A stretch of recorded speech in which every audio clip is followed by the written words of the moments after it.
기쁨입니다. 함께함이 축복입니다. 함께하니까 좋습니까? 저도 여러분과 함께하니까 너무 좋습니다.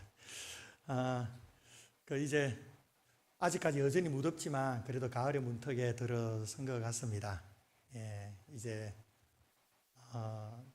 이 무더위를 조금만 견디시면 또 선선한 바람이 불게 될 것이고, 그리고 또 우리의 또 신앙도 다시 무르익을 수 있는 기회의 시간, 그 은총의 시간이 오게 될 것인데요. 여름 사회가 정말 치열하게 또 여러분들께서 잘 감당해 주시고 헌신해 주셔서 우리 교사들, 또 여전도 회원들, 모든 우리 성도님들께 감사를 드리고요. 이제 이 여름에 부어주신 그 은혜를 가지고 이제 또 9월부터는 힘차게 또 구령의 열정을 가지고 복음 사명을 가지고 달려가야 되지 않겠습니까? 이번에 10월 26일에 이제 행복 나눔 축제가 있습니다. 이번 이 행복 나눔 축제에 제 개인에게서 거룩한 부담을 가지고 지금 기도로 준비하고 나아가고 있는데, 그것이 뭐냐면 지금까지는 좋은 강사 목사님들, 좋은 간증하시는 분들, 연예인들 이렇게 불러서 또 연예인들의 그 네임 밸류를 가지고 또 우리 베스트들, 새 가족들을 또 우리 초대하는데 좀 더 유익한 부분들도 있었죠. 이제 그렇게 진행했는데, 이제 올해 들어서 제가 시작하면서 기도하는 가운데 이런 간증도 참 귀하고 연예인들의 그 아주 생생한 그런 귀한 스토리도 너무 귀한데, 한번 무언색적인 복음을 전하는 것이 참 의미가 있겠다. 단임 목회자로서, 단임 목사로서 말씀을, 그 복음 메시지를 철저하게 잘 준비해서 정말 원색적인 십자가의 복음을 전하면서, 믿음은 들으면서 난다고 했는데 그 복음의 그 메시지로 그 영혼들이 예수님을 만나고 변화되고 영접하는 역사가 있기를 소망하면서 계속 기도로 준비하고 있습니다. 그래서 특별히 기도가 많이 필요하고요. 그리고 뭐 연예인들을 초청하면 뭐 이리저리 초대하기 참 좋겠지만, 이제 뭐 김성애 목사도 연예인 못지않게 잘생기긴 했습니다만은, 그러나 여러분들이 또 누구를 초대할 때 좀 그런 좀 부담감이 생길 수 있을 겁니다. 그렇기 때문에 뭐가 필요하냐면 더 노력이 필요해요. 더 헌신이 필요하고요. 그래서 결국은 영혼 전도는 기도와 전도의 열정이 함께 할 때에 이루어지는 것이거든요. 그런데 이제 기도하지 않고 열심히 전도하지 않고 처져 있으면 아무리 뭐 외치고 해도 다 그냥 공연불에 불과하게 됩니다. 이번에 정말 의미 있는 또 영혼 구원의 역사, 그 복음의 열매가, 전도 열매가 많이 맺어지기 위해서 지금부터 이제 9월부터 정말 기도 많이 하셔야 되고요. 또 열심히 전도하셔야 됩니다. 그래서 오늘 우리 전도의 회장들 모았는데, 그 이유가 뭐냐면 이제 9월, 10월 4번에 걸쳐서 전도의 불로 전도하러 나갈 겁니다. 할렐루야. 다음에 이럴 때 화면이 적어요. 이럴 때는 복이 있을지도 화면이 크게 하는데, 전도하러 갑시다 화면이 적어요. 우리 교회 수준 좀 끌어올리십시다. 우리 전도회별로 이제 전도하러 나갑니다. 그렇죠. 이렇게 진작 이렇게 하셔야지. 전도회별로 이제 전도하러 나가게 되고요. 그리고 9월 한 달 동안에 또 금요기도회에 전도와 영적 전쟁이라는 주제로 정말로 전도와 기도는 영적인 싸움이거든요. 이제 영적인 싸움에 여러분 뒤처져 있지 마시고 우리 중직자들, 직분자들 다 함께 연합해서 영적인 최전선에 나아가 간절하게 기도하면서 정말 이번 행복 나눔 축제를 하나님 앞에 귀한 열매를 올려드렸으면 좋겠습니다. 여러분들 적극적으로 협력하시고 참여해 주시고, 요즘 예전에 코로나 전에 우리 금요기도회가, 우리 교회 금요기도회가 한 80에서 많게는 90명까지 왔는데, 이제 코로나 이후에 처음엔 좀 힘들었는데 지금 이제 작년부터 코로나 이후에는 꾸준히 50에서 60명이 와요. 50에서 60명. 이게 사실 적은 숫자는 아니에요.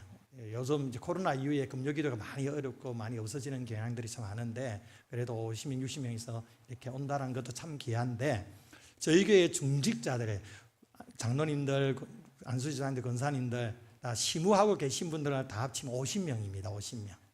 50명인데, 그러니까 대충 보면 금요기도에 우리 중직자들 참여하는 숫자가 한 절반가량 되지 않겠나. 그리고 나머지 이제 다른 직분 맡으신 집사님들에게 참여하는데, 이제 중직자들의 그 기도회와 이런 사역의 헌신의 수준도 이제 끌어올리셔야 됩니다. 그래서 이번에는 영적인 싸움이다. 영적인 싸움에 뒤처지면 자기가 죽는 거예요. 자기가. 같이 함께 가야 되니까 이제 이번 9월 이번 주 금요일부터 9월 동안 4주 동안 전도와 영적 전쟁의 주제로 함께 말씀 나누고 뜨겁게 기도할 텐데 적극적으로 다 참석하셔서 함께 기도의 뜨거운 불을 지피고 그러면서 전격적으로 복음 전도하면서 우리 교회가 생명 구원의 놀라운 역사를 함께 이루어 나갔으면 좋겠습니다. 여러분 순종하시겠습니까? 아멘이십니까? 예, 순종하시는 자들에게 복이 있을 줄 믿습니다. 예, 우리의 이름이 하나님의 생명청에 기록되어 있는데 이제 이번 주 금요일부터는 제 출석부에도 여러분들 이름들이 다 기록되리라 이렇게 생각하시고 이번에 꼭 다들 금요기도회부터 많이 참석해 주시기를 부탁드립니다. 예, 우리가 지난 몇 주간 동안에 더 좋은 것에 대해 말씀 나누었습니다. 하나님은 좋으신 분이시다. 더 좋은 말씀이 참 좋다. 또 교회가 좋다. 은혜가 좋은 것이다. 그리고 사랑이 좋은 것이다. 그러면서 지난주까지 그 사랑이 나누는데 이어서 오늘 마지막으로 더 좋은 사랑에 함께 나누게 됩니다. 그리고 이제 다음 주부터는 그 하나님의 이름에 대해서 여러분들 몇 주간 좀 말씀을 나누려고 하는데요. 지난주에는 이제 성도들 간의 사랑에 대해 말씀을 나누었죠. 오늘 본문은 성도들 간의 사랑을 넘어서서 세상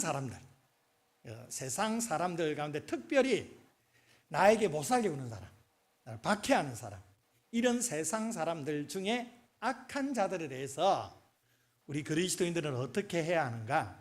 그리스도인의 사랑은 자기와 관계가 좋은 사람들에게만 머무는 것이 아니고 나를 함께하는 성도들 간의 관계에서도 사랑해야 되고 믿지 않는 세상 사람들, 특별히 나에게 악하게 대하는 그 사람들에게까지 사랑이 흘러가야 된다는 게 이 로마서 12장의 내용이에요. 그래서 오늘 본문이 이걸 말해주는데 우리 14절을 다시 한번 보겠습니다. 14절 우리 함께 읽습니다. 시작. 너희를 박해하는 자를 축복하라. 축복하고 저주하지 말라. 아멘. 너희를 박해하는 자를 뭐 하라고요? 축복하라. 저주하지 말고 축복하라라고 말합니다. 여기서 박해가 뭐냐? 내가 별로 잘못한 일이 없는데, 특별히 잘못한 일이 없는데 부당한 대우를 받거나 괴롭힘을 당하는 그런 상황을 말하는 거예요.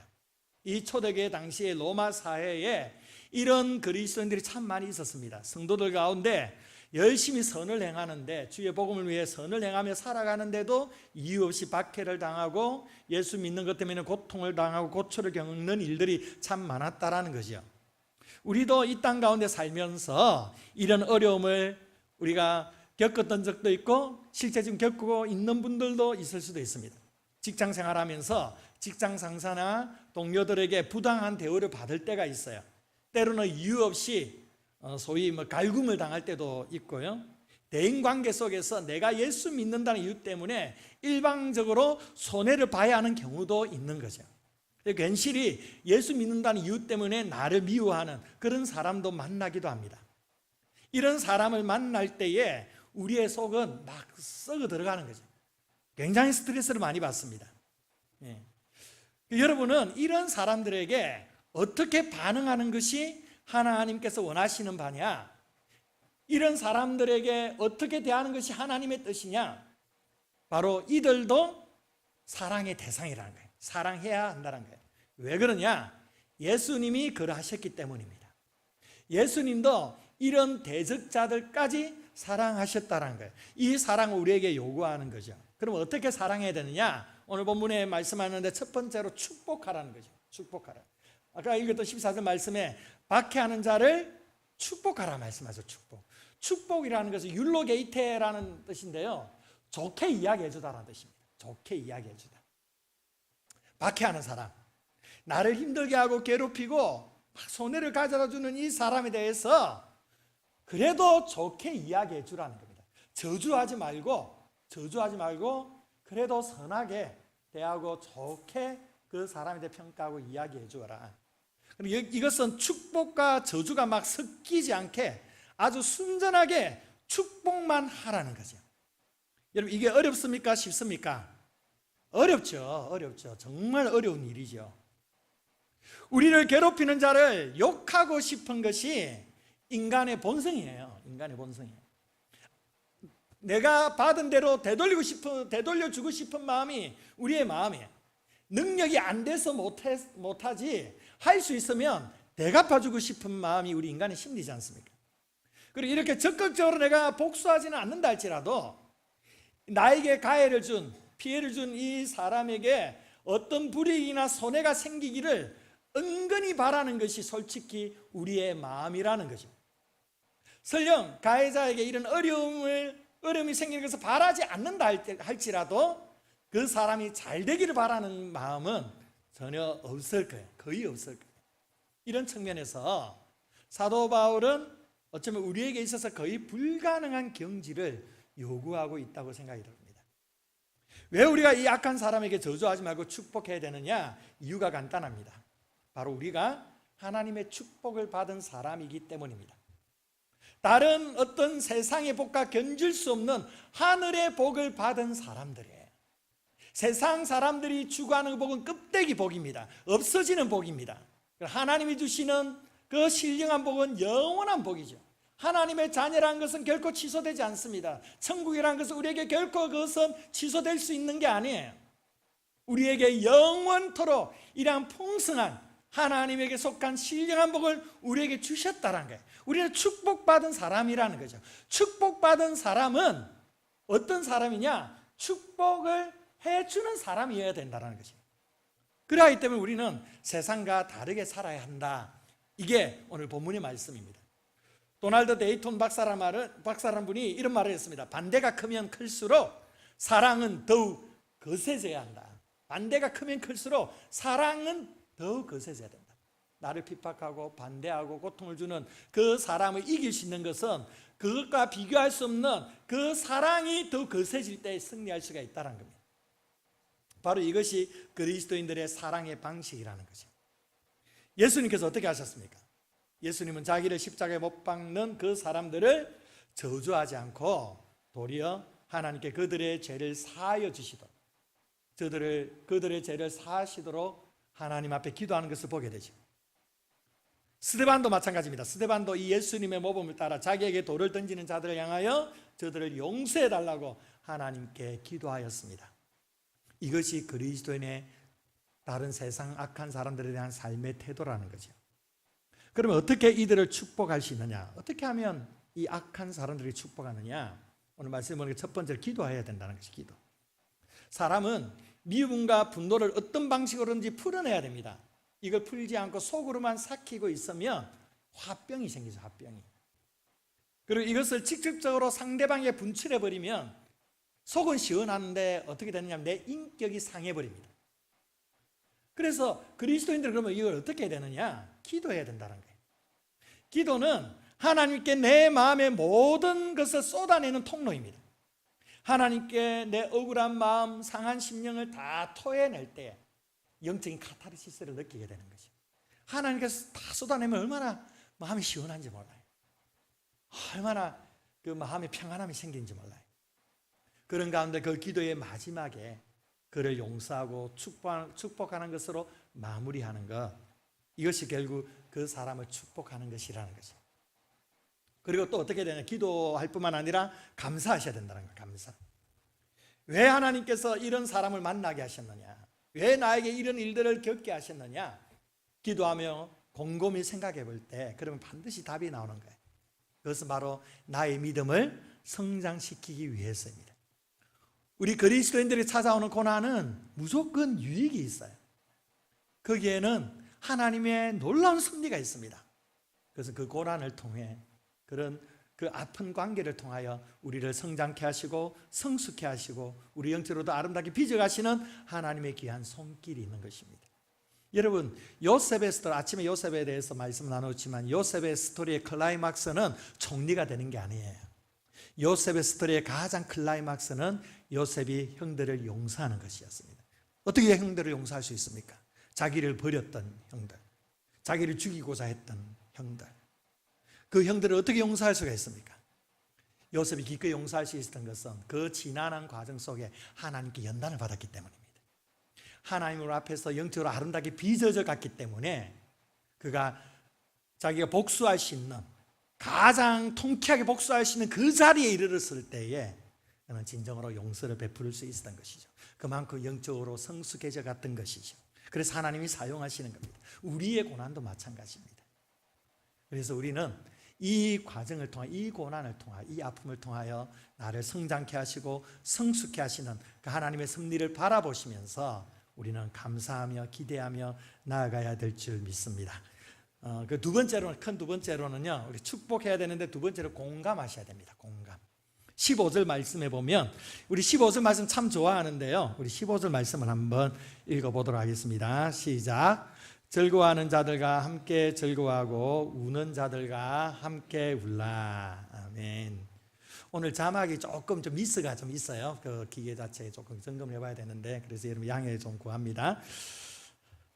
이 말씀 참 좋아하죠. 즐거워하는 자들과 함께 즐거워하고 우는 자들과 함께 운다.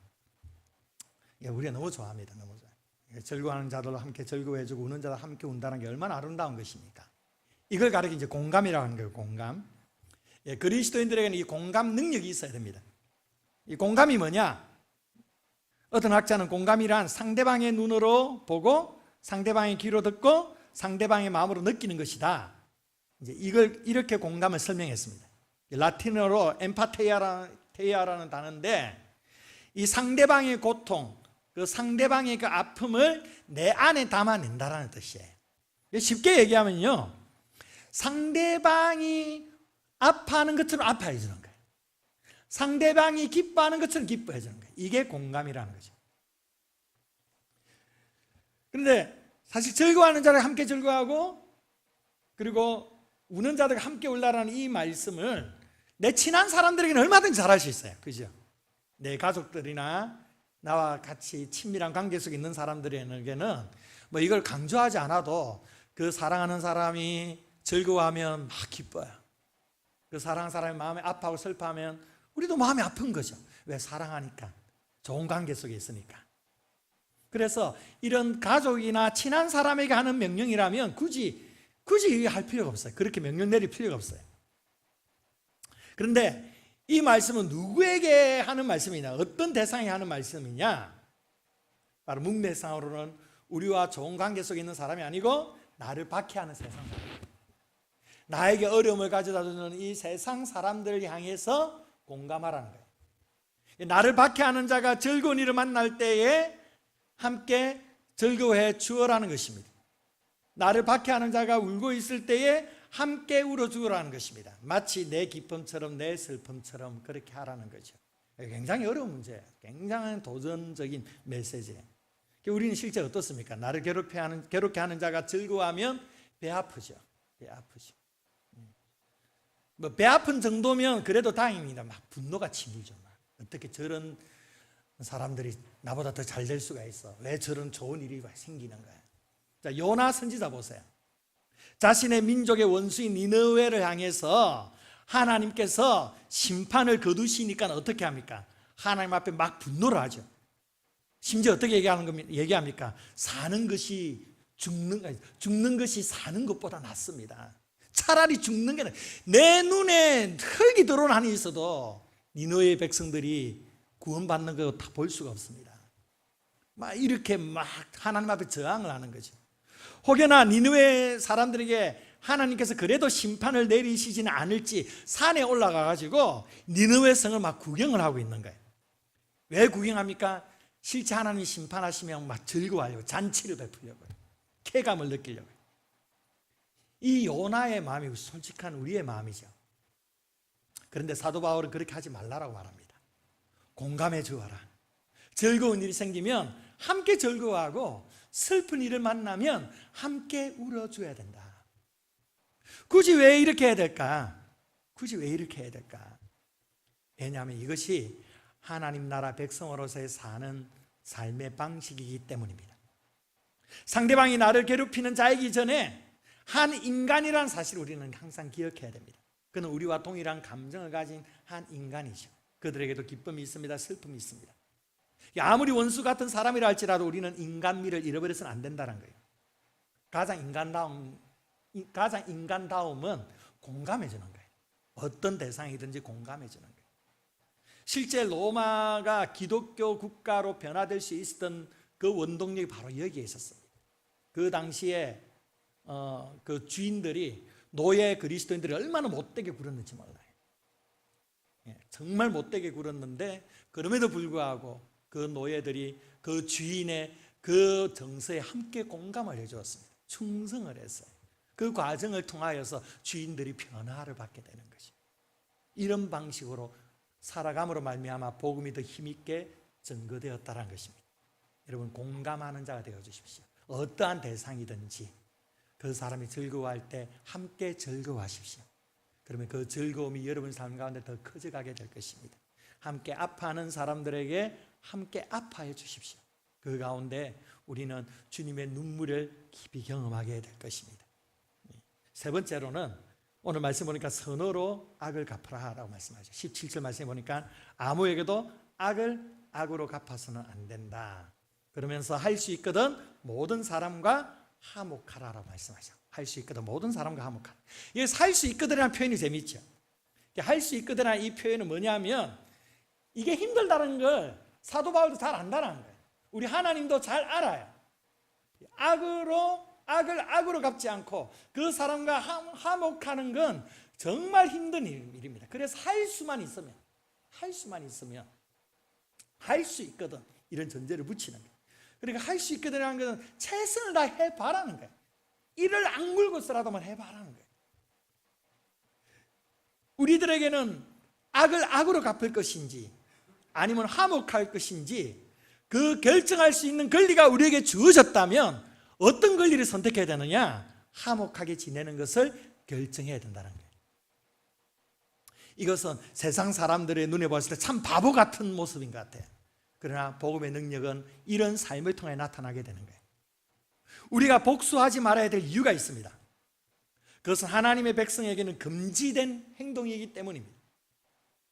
우리가 복수를 하는 것은 재판장이신 하나님의 역할을 가로채는 거예요. 그래서 19절 말씀에 원수 갚는 것은 내게 있으니 내가 갚으리라. 원수 갚는 것은, 복수하는 것은 하나님이 하신 일이라는 거예요. 심판이라는 건 하나님이 하시는 거예요.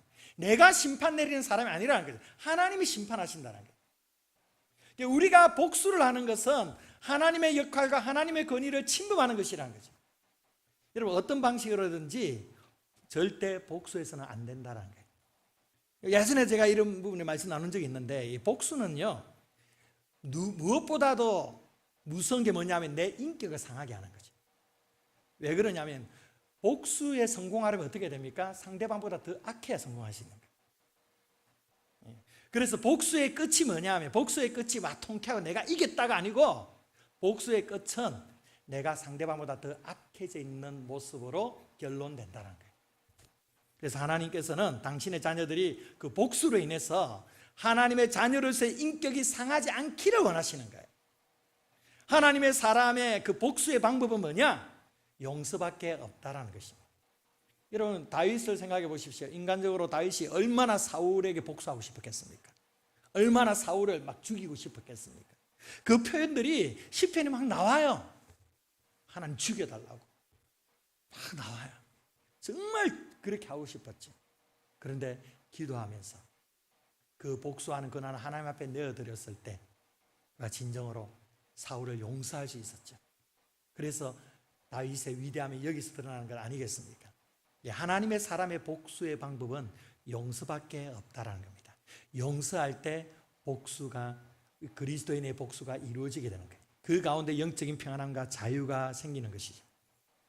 원수 갚는 것은 하나님께 있다는 건 뭘 말하느냐면, 하나님은 결코 악에 대해 눈 감고 계신 분이 아니라는 걸 말씀하는 거예요.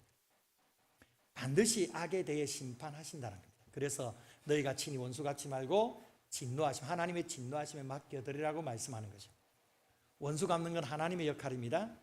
우리가 해야 될 역할은 선한 일을 도모하는 것입니다. 화목하는 거예요. 이 역할 외에 우리에게 주어진 역할이 없다는 겁니다. 구체적으로 어떻게 되느냐? 20절 말씀 보니까 내 원수가 줄이거든 먹이고 목마르거든 마시게 하라. 뭡니까? 그들의 필요를 채워주어라는 거예요. 그들의 필요에 대해서 반응해 주라는 거죠. 하나님께서는 우리에게 대단히 높은 수준의 삶을 요구하십니다. 왜 그렇습니까? 우리는 가장 높고 위대하신 하나님의 자녀이기 때문이에요. 하나님의 자녀라고 한다면 세상 사람들과 다르게 살아야 된다는 거예요. 세상 사람들은 악한 자들에게 복수하며 살기를 원합니다. 그들을 저주하고 정하며 살아가는 것이 정상적이라고 말합니다. 그러나 하나님의 자녀들은 그렇지 않다는 겁니다. 하나님의 자녀들은 비록 그들이 악한 자라 할지라도, 원수라 할지라도 그들의 필요를 채워주는 삶을 살아야 된다.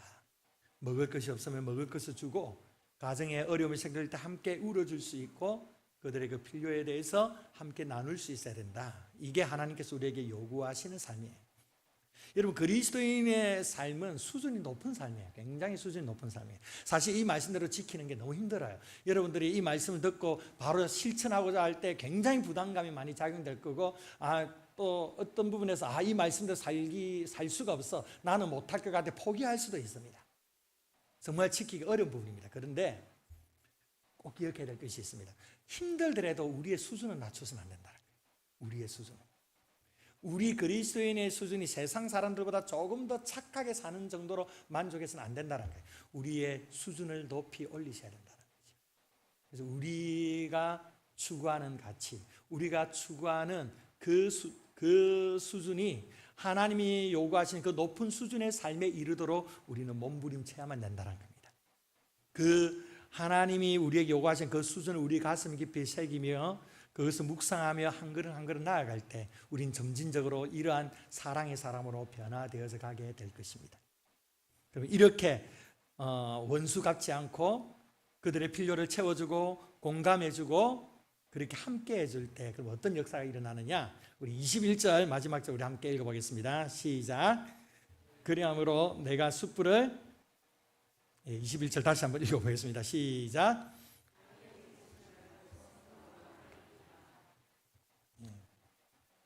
그 앞에 내용입니까? 20절. 죄송합니다. 제가 20절 다 읽어보겠습니다. 시작.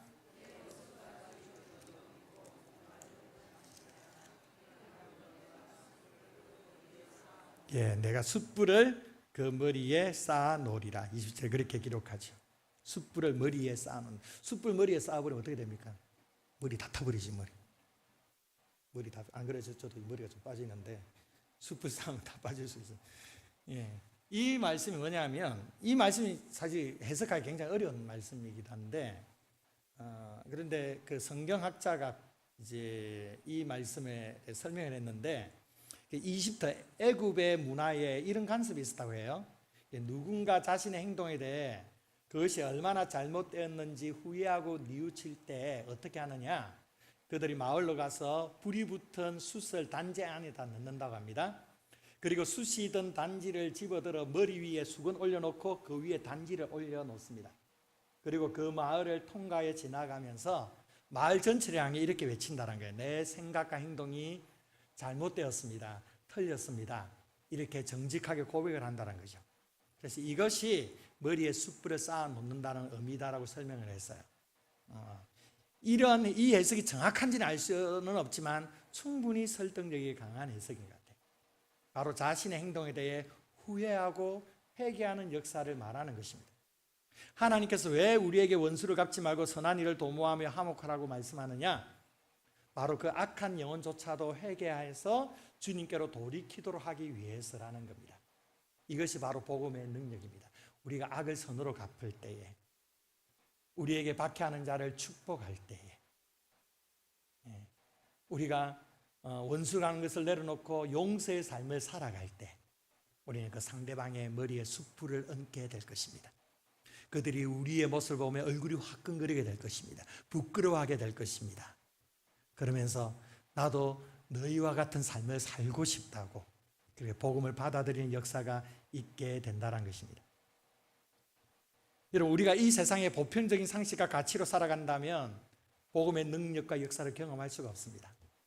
그러나 이 세상의 가치가 아닌 복음적인 삶, 하나님 나라 가치를 실현하며 살아갈 때에 악한 자라 할지라도 원수라 할지라도 우리 삶을 통하여 회개하며 주님 앞으로 돌아오는 역사를 맛보게 된다는 것입니다. 사랑하는 성도 여러분, 여러분의 주변에 여러분을 괴롭히고 힘들게 하는 사람들이 있나요?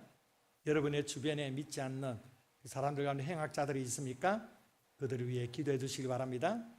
그들의 필요를 채워주는 삶을 살아가시기를 바랍니다. 악을 선으로 갚아내는 그러한 믿음의 삶을 한번 살아가 보시기를 바랍니다. 그럴 때 여러분을 통하여 복음의 능력이 그 영혼 가운데 나타나게 될 줄 믿습니다. 이러한 높은 수준의 삶을 향하여 믿음으로 도전하며 달려가시는 우리 성도님들 되시기를 주의 이름으로 축원드립니다. 기도하겠습니다. 좋으신 하나님 감사합니다. 오늘 우리에게 말씀하여 주셔서 이 세상에 살아가면서 세상 사람들로 인해 때로는 손해도 보고 아픔도 있고 여러 가지 어려움에 처했을 때 우리 그리스도인들이 어떻게 행동해야 될지 말씀을 통해 배우게 하심에 감사드립니다. 이 말씀대로 살아가기가 너무 힘듭니다. 주님, 우리를 긍휼히 여겨주셔서 성령께서 이러한 삶을 살아갈 수 있도록 우리를 도우시고 인도하여 주시옵소서.